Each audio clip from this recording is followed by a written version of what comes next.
Okay, guys, so let's get started without any further ado. My name is Mohammed Shah. I will be your cybersecurity trainer for the entire duration of this course.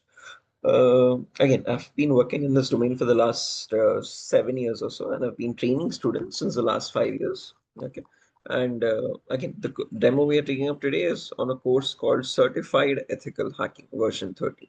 Now, this is a course created by an organization called EC Council.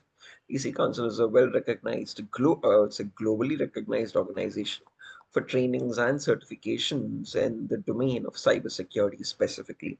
This is the first go-to step if you want to join or just to get started in the domain of cybersecurity itself. Okay, it covers everything about penetration testing and cybersecurity from scratch. Okay, explaining everything in detail and in again with practical hands-on tools to again be job ready. Okay, for penetration testing or SOC analyst job roles as well. Okay, so let's get started. Let me explain what the course is about, what topics you'll be learning, what tools you'll be working on, etc., etc., as a part of our demo today. Okay, so when we talk about this course, there's a lot of confusion among students on what hacking is and what ethical hacking is. And sometimes they assume that it is one and the same as well. So let's get started with those definitions. Okay, what hacking is and what ethical hacking is. So when we talk about hacking, this is the procedure of trying to gain access to information systems. Now, if I were a hacker, let's say if I've hacked your phone or your computer, it means I have complete remote control of that device. I can steal your information from that device. I can destroy your information on that device. I can exfiltrate, download that information and sell it to other people. And all of this is done without your consent and without your knowledge. Okay. Now, I've taken the example of a mobile phone or a computer, but this can be replicated on any device, a web server, a database, again a cloud environment, whatever it be. Okay. Hacking is the procedure of trying to gain access to information systems without the permission and the knowledge of the organization owning those systems. And this is usually performed by hackers for their own benefit. Okay, so again, they can steal the data, destroy the data, or sell that data. Or sometimes hackers are so mischievous they can even do it just for fun. Okay. Now, if hacking is such a malicious activity, how do we have a course called ethical hacking? And how is this getting ethical in the first place? So ethical hacking, on the other hand, is the procedure of trying to find vulnerabilities. Okay, so this terminology called vulnerability is something that you'll keep coming across a lot in the upcoming sessions. Okay, to define it, it's a loophole, it's a flaw in the security of the organization's devices. Okay.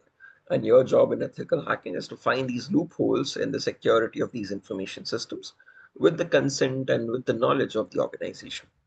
So you work hand in hand with the organization, find the vulnerabilities and report it back. Okay, and once these vulnerabilities are reported back, the company will patch them up so that there's no other possibility for a hacker to exploit those vulnerabilities and cause any cyber threats or attacks. Okay, so again, that is what ethical hacking is. You're replicating the procedure of hackers itself, but in a very controlled environment. You're finding the vulnerabilities, you're reporting it back so that you can prevent such cyber attacks, such similar attacks in future from the various actual hackers. Okay. Oh, just give me 1 second, guys. Getting a call from the same institute, Durga. Just give me 1 minute. I'm so sorry. 1 or 2 minutes.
Yeah, okay. Hey guys, apologies about that. Right.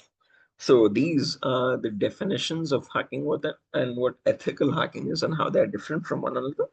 Depending on these definitions, now we can categorize the types of hackers as well. Okay.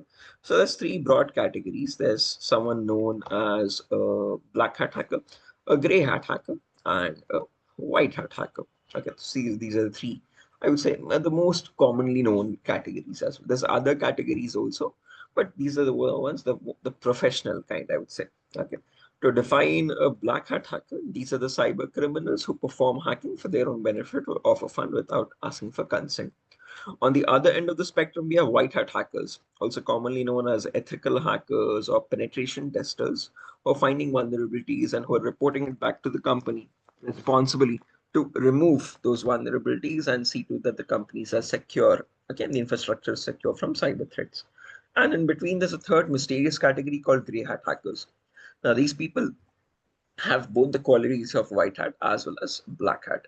Like a white hat hacker, they try to find the vulnerabilities as well and to report it back to the organization. But like a black hat hacker, they don't do this by following all the exact routes. They do this again. They might not ask the permission before doing so. Okay, so that once they find a vulnerability and they report it back, they also expect a bounty in return. Okay, so bounty is like a financial reward they're expecting in return for reporting that vulnerability. Okay, so they're not doing it for free. Obviously, they're doing it in exchange. Okay, for some financial reward itself. Okay, but rather than misusing the vulnerability, they're reporting it back. And for reporting it back, they're asking that a little amount of price, which is a bounty.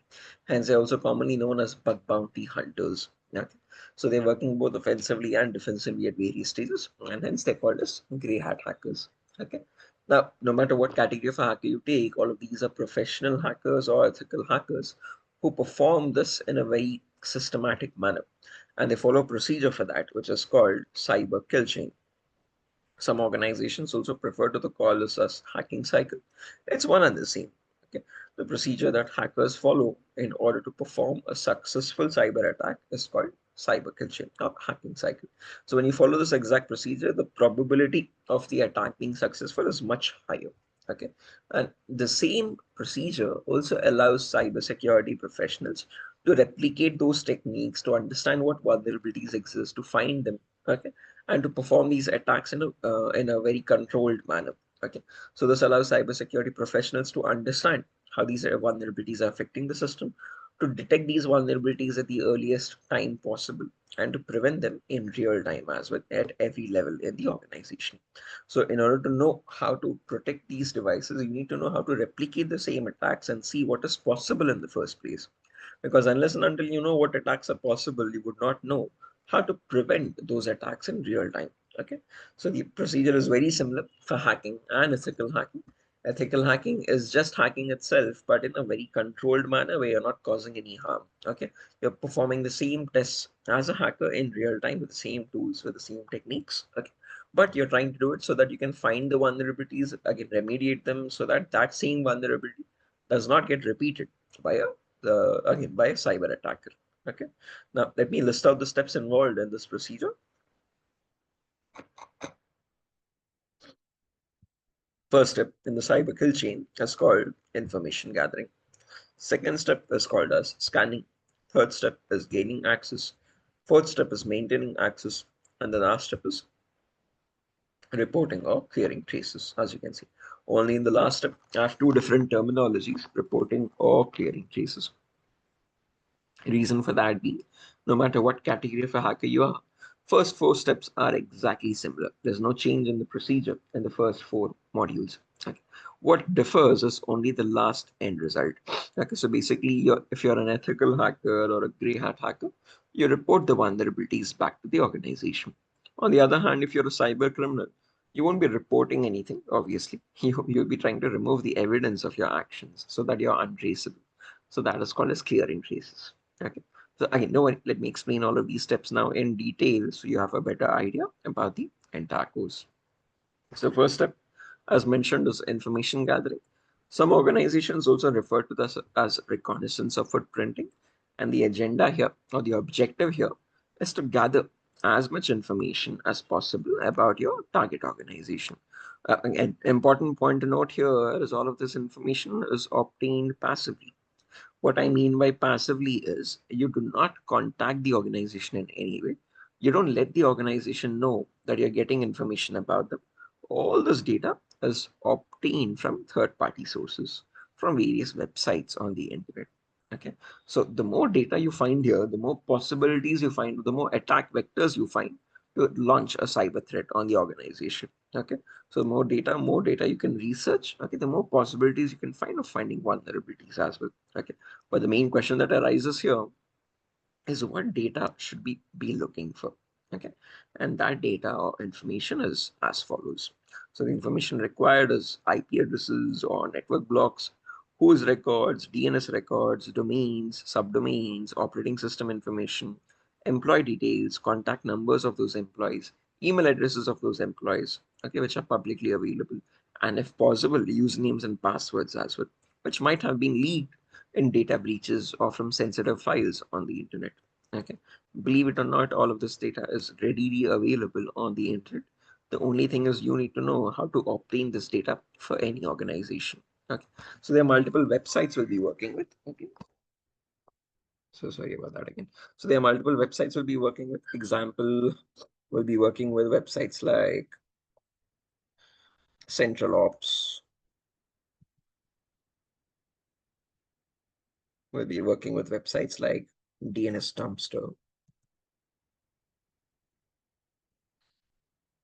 We'll be working with websites like who.is. So all of these websites are publicly available resources which can give you a lot of information about any organization. And this information is given out by organization itself. These websites are just collecting it and organizing it in a well-structured manner. So for example, if I had to get the DNS records for any company in the world, let's say wipro.com, I can just search for that domain over here. And this gives me the entire list of records for, again, for Wipro. There are multiple records, A records, MX records, NS records, etc. etc. Don't worry what these records are and how they are relevant. I'll explain that in our upcoming sessions. Okay. But basically, these records link all the various domains and subdomains of the organization with their exact IP addresses. So this website from Wipro is hosted on a server with this public IP. Okay. And these IP addresses are very crucial for a hacker because on these IPs itself, you'll be performing the upcoming stages of the attack, scanning and gaining access. Okay. So again, all those IP addresses and stuff are mentioned, and again, a lot of these websites as such. And again, we are not stealing any information also. This information is given out by Wipro itself, so you can connect to their services. But it's scattered across the internet. These websites collect that data and put it in one single place for you to have an easier access to it. That's all. Okay. So this is all publicly available information. It's quite hidden. These websites collect that data from those various resources and put it in one single place. Okay. So these are all the IP addresses belonging to the various services, the various websites of Wipro, as you can notice. These are the mail server records. Wipro is using Outlook for their mails. NS service records. And these are all the DNS servers of Wipro. Okay. And this is the entire topology over here for the same organization with all their servers interconnected, as you would notice. Each of these boxes is representing a server from Wipro with their corresponding IP addresses as well. Okay. So that's what information gathering is. There's a lot of crucial information available on the internet for any organization. Okay. And that information can be obtained this way from various websites on the internet. Okay. There's a lot of websites. We'll be covering that in the upcoming sessions. Okay. Any questions or doubts up to this point? Anyone?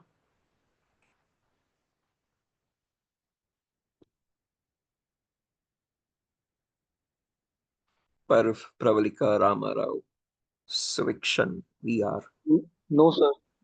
Rajendra. No, sir. Yeah. Okay. No, sir, it's clear. Right. Moving on, after information gathering, we have the next step, which is called as scanning. So this is also commonly known as enumeration. And the objective here is to get some extra data, but by making active connections. Okay. So earlier we got the data passively from third-party sources. Now, whatever data we obtain there, those IP addresses, those domains, those subdomains, those email addresses, whatever it be, now we make direct connections on those. Okay, we make direct contact on those, and we try to get some extra data. To understand what data we can get from that, we can divide scanning in three phases. There's something called as network scanning. There's something called as, port scanning, and there's something called as vulnerability scanning. Network scanning is where you're trying to figure out in the internal organization how many devices exist or what kinds of devices do they have. Like, do they have any firewalls? Do they have any security measures like intrusion detection systems or intrusion prevention systems? What kind of servers are they using? Do they have FTP servers? Do they have DNS servers? Do they have DHCP servers? Do they have SNMP servers, SMTP servers? There are multiple categories of servers in an organization. We'll learn what each of those servers do, okay, and what they are used for, and what kind of vulnerabilities could exist as well on those servers. Okay, do they have again how many routers do they have? How many switches do they have? Do they have IP cameras? Do they have printers? So network scanning is basically figuring out in their internal organization what kind of devices exist and how many devices exist. Once you know what devices are available on those devices, you perform port scanning, figuring out on those devices what services or what applications are running. So on every device, there needs to be some sort of services or some sort of applications running constantly. Okay. So we'll figure out what those applications are, what those services are. And once we know that, finally we perform vulnerability scanning, where we figure out if any of those services or if any of those applications have a loophole that you can attack on. Okay. Because on those services itself, you can attack and get access into those devices. Okay. So it's a step-by-step procedure. You're finding the devices first. On the devices, you're finding what ports are open and what services are running on them. And on those services, you're looking for loopholes or misconfigurations to attack and get remote access. Okay, or perform other sorts of attacks as well. Okay. So during this phase, we'll be working on two very important tools. One is called Nmap, which stands for Network Mapper. It's been there from 1998, if I'm not wrong. That is the year I think this was invented. Very popular to 1997 or 1998, not sure exactly. Okay.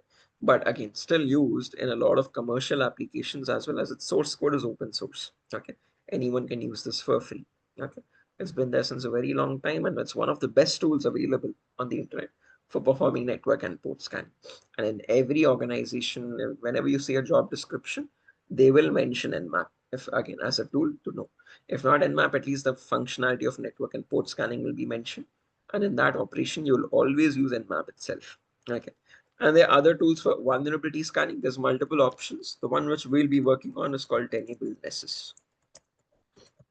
Now, this is not open source, guys. This is quite an expensive tool, actually. So this is around, if I remember it exactly, $7,500 or so. 7540 actually. Okay. And that only for 1 year subscription again. Every other company needs to purchase that license with such a price to run this tool. Don't worry. Luckily, there's a trial version. We'll be working on that trial, which gives you the exact information on how to install these applications in your organization, how to run them, how to again you perform vulnerability scanning and get vulnerability reports as well.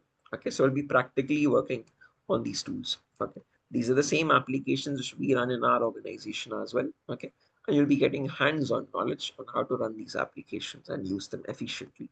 Okay, so that's what all scanning is. Okay, network scanning, port scanning, and vulnerability scanning with all these tools and stuff. Okay. Once you know all that, okay, once you've performed all that and once you've gotten a report, a vulnerability report, then comes the next phase, which is gaining access, the phase where the real hacking occurs. So now you have gotten all the information, you've gotten all the vulnerabilities. Next thing is nothing but trying to gain access to those devices or to those applications in the network on those vulnerabilities. So this is the phase where the real hacking occurs on all different endpoints.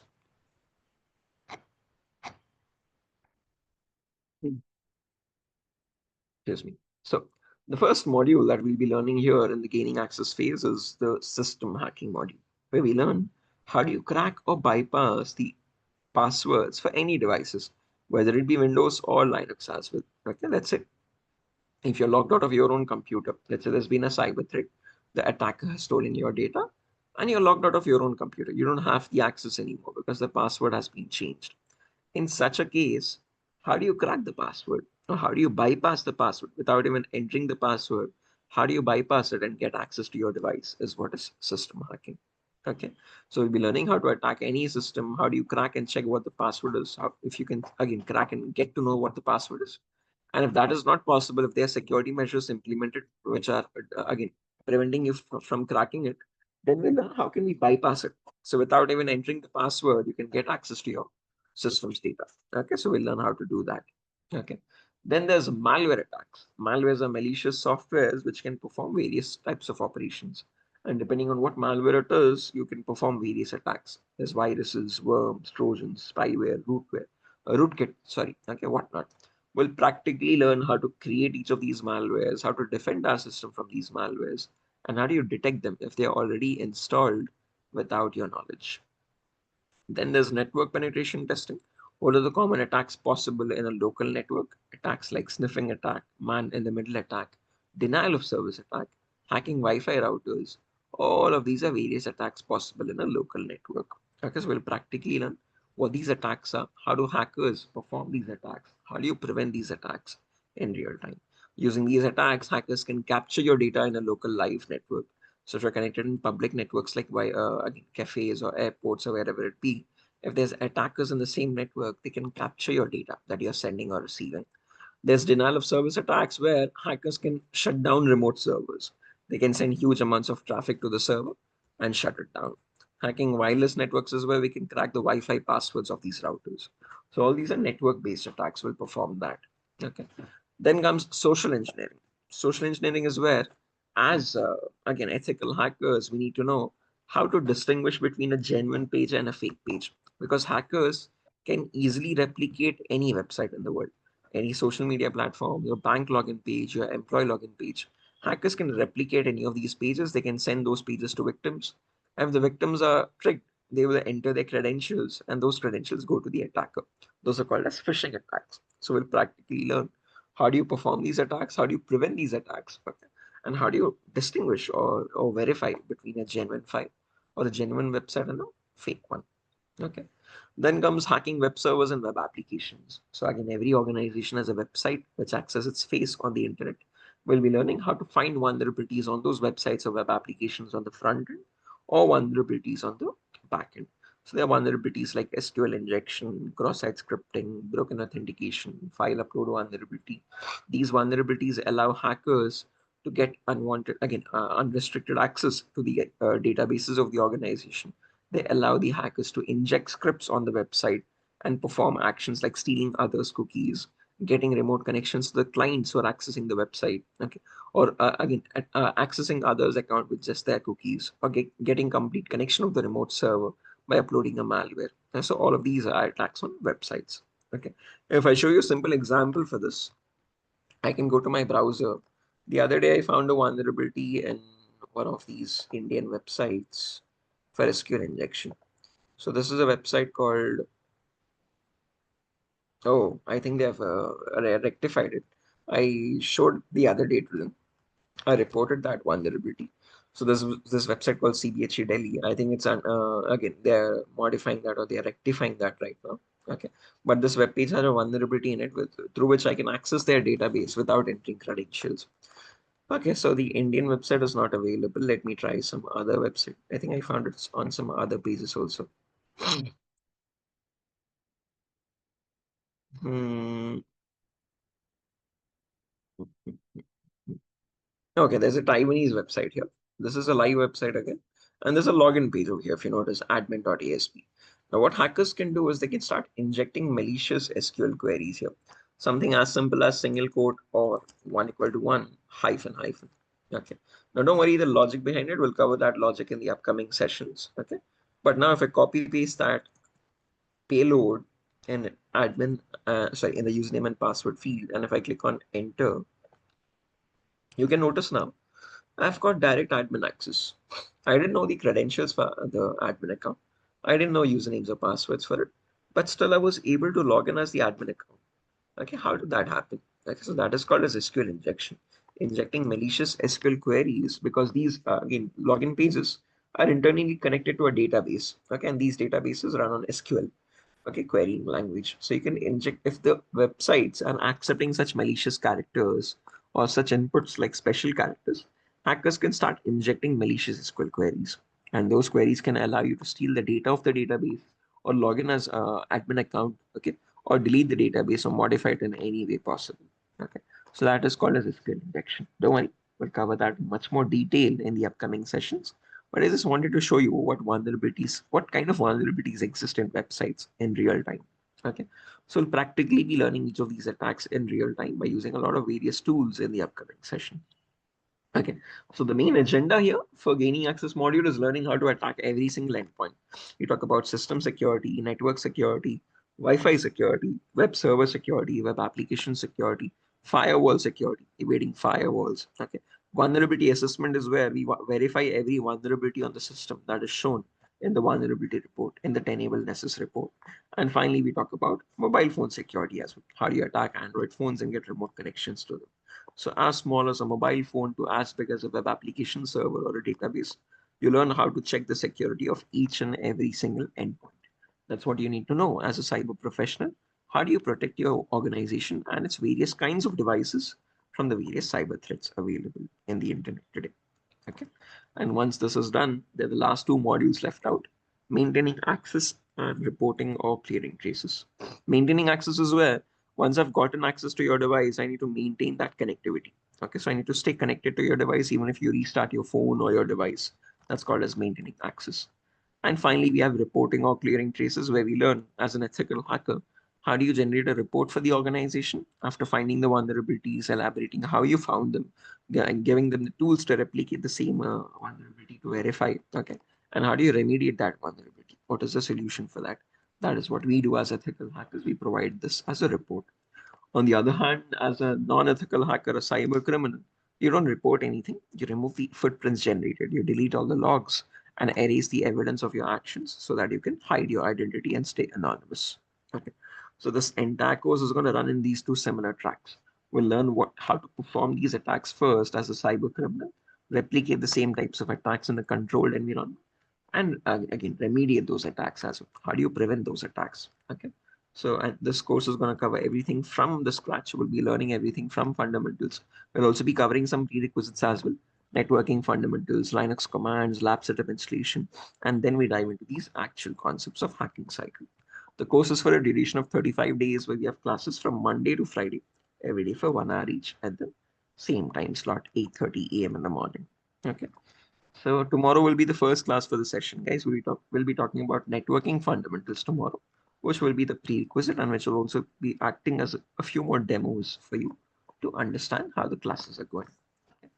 So yeah, that's that. Nothing further. And yeah, if I had to mention the list of tools we'll be working on, again, we'll be working on the same exact tools which are used in real time. Tools like Wireshark, or much better, I can give you this website, kali.org. This is one of the main operating systems we'll be working on in the upcoming sessions. And this operating system has a compilation of these tools as well. Okay, tools like burpsuit, Hydra, John the Ripper, Metasploit framework, Nmap, SQLmap, Wireshark, okay, Empire, Starkiller, AcrackNG. These are the same exact tools we'll be working on.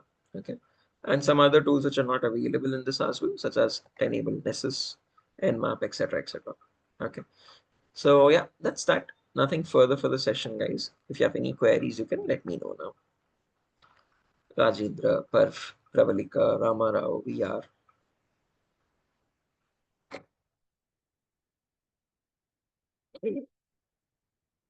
Any queries, any questions or doubts, guys? Sir, well, can you tell us about the certification what Yeah, process? the exam, again, once you're done with this course, you will be getting a course completion certificate from DurgaSoft. But again, the actual certification is called Certified Ethical Hacking itself. So if you go to EC Council official website, this is the certification that they provide: Certified Ethical Hacker. Okay. So once you're done with the course, you can attempt the certification, but quite a costly one actually. It's around $500 or so. But don't worry, we do keep getting discount coupons. I have contacts from EC Council. So if you're planning on writing the certification, do let me know. If I have any coupons with me, I can provide those as well. 5-10% discount coupons. This exam is going to be a 125 MCQ based questions exam. Out of those 125 MCQs, you have to get at least 75% of them right. So at least one or two, 1 or 3 questions, you have to get them right. Okay. And if you get that, okay, so then as mentioned, you will be again passing the certificate and you'll get a certification called Certified Ethical Hacker for a validity of 1 year. Earlier, the validity was 3 years. They have reduced it now to 1 year. Okay, so again, the certificate will be valid for 1 year. But that's completely fine. You can use that certification as long as CH program exists and up to the next few versions until CH13 is now CH13 is running version 13.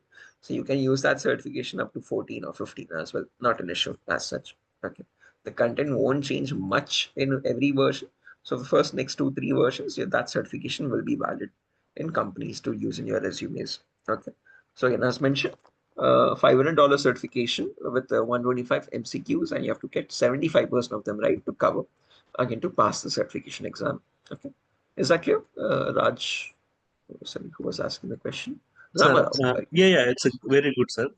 We got the information. Sir, one more doubt.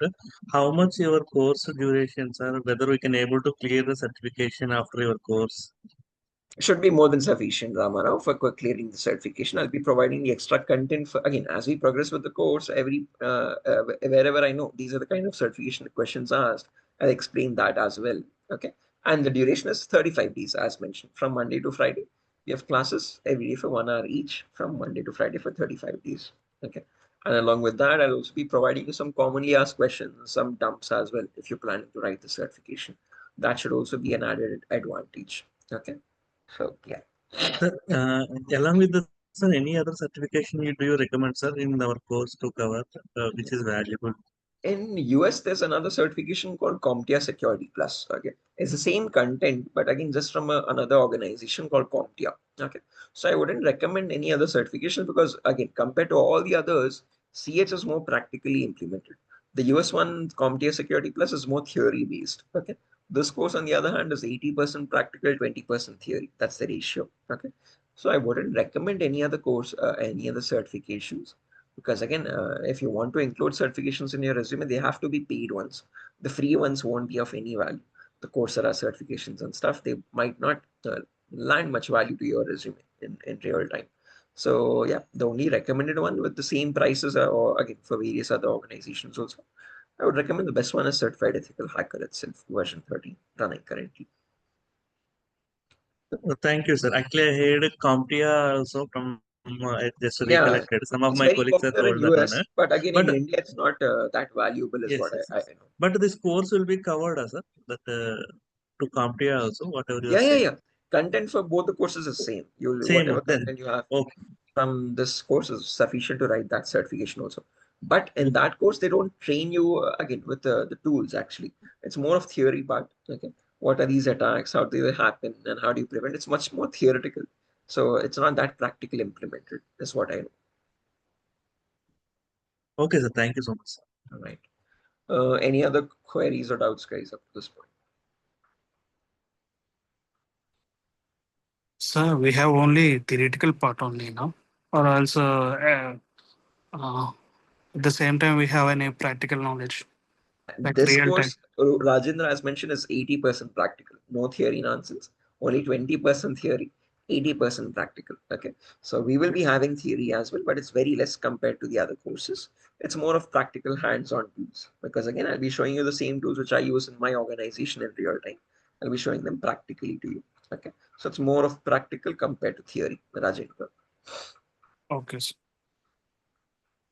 All right. Any other queries, guys? Any other questions? Awesome.